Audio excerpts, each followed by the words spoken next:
Hola, hoy en un nuevo capítulo de Explicaciones Express continuamos con el tema de la dictadura franquista, en este caso la segunda parte sobre la propia dictadura.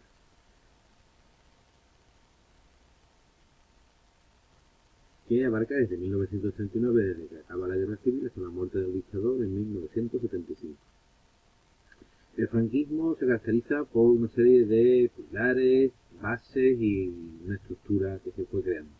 Los pilares del régimen, es decir, lo que mantiene y le da base al franquismo, son el ejército, que es de donde partió el golpe y que mantiene la dictadura, la Iglesia como defensora de ese sistema fascista que refuerza el poder de la Iglesia, y la Falange como partido único que es el que va a dominar, como el partido fascista o el partido nazi en los otros sistemas fascistas, va a ser el partido del régimen, el partido del franquismo. ¿Cuáles son las características? Pues de ese sistema político, de este régimen franquista. En primer lugar, lógicamente, es un sistema fascista, es un sistema totalitario, como veremos en la estructura del Estado, es un sistema antiliberal, está en contra de las libertades reconocidas por los derechos humanos, es anticomunista, pensando que el comunismo era pues el peor enemigo de España, el peor enemigo del capitalismo, lógicamente, que defiende ultranza. Es nacionalista y católico, por eso se habla de nacionalcatolicismo, es decir, el nacionalismo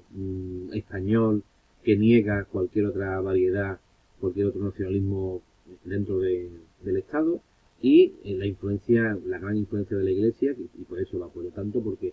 la Iglesia es la base, es una de las bases del régimen. Y además también el militarismo por la influencia y la importancia del ejército, y que hace que la sociedad sea una sociedad militarizada donde la disciplina y todo ese mundo militar esté siempre muy presente. ¿Cuáles son las bases sociales? Pues básicamente la gran burguesía industrial y la gran burguesía urbana, en parte las clases medias, sobre todo por la represión y el miedo a la protesta, los grandes terratenientes, es decir, los grupos que habían apoyado, esa oligarquía que había apoyado el golpe y que se había negado a las reformas de la República, los católicos y los grupos católicos debido a la influencia de la Iglesia y a la importancia que tiene durante el régimen, y lógicamente los monárquicos como defensores de la monarquía frente a la República, y con la esperanza de que durante el franquismo se pudiera volver a la monarquía. ¿Cómo se estructuró el Estado? Un Estado que es nuevo, que se tiene que aparecer de la nada y que tiene que crearse, ¿no? Pues se basa sobre todo en el totalitarismo, seguimos el modelo del fascismo, un modelo totalitario donde todo el poder lo tiene el jefe del Estado y el único partido, la Falange, donde hay unas cortes consultivas, donde que poco a poco van teniendo algún papel más importante y que sí siempre fueron secundarias dentro del franquismo, un Estado, un sistema que se va dotando de una serie de leyes fundamentales, es decir, las leyes que van poniendo las bases de cómo funciona el sistema y que duran casi 30 años en desarrollarse, desde el Fuero del Trabajo del 38 hasta la Ley Orgánica del 67, y ese sistema que fue apareciendo con el tiempo se conoce como democracia orgánica. No es una democracia como los países occidentales, de representación política, de libertades,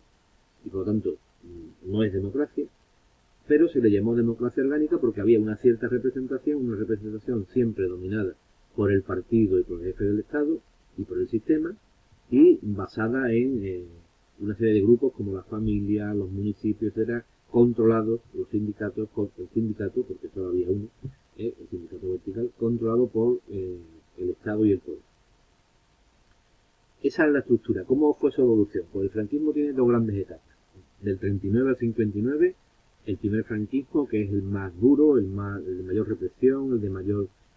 hambre y problemas, ¿vale? Sobre todo en la década de los 40, lo que se conoce como etapa azul, ¿vale? Hay un país muy empobrecido, está dominado por la guerra mundial que se produce en Europa y en el resto del mundo. Es la época de mayor represión, de la autarquía, de una economía cerrada, que no tiene relación con otros países, de mucha hambre, de extraperlo, del racionamiento y del aislamiento internacional.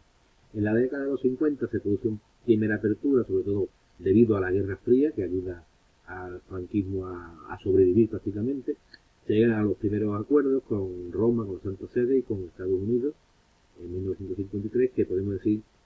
es lo que le salva al franquismo de su caída. Y de esta manera pues va recuperándose la economía y va mejorando en parte esta situación tan negativa que había en la década de los 50.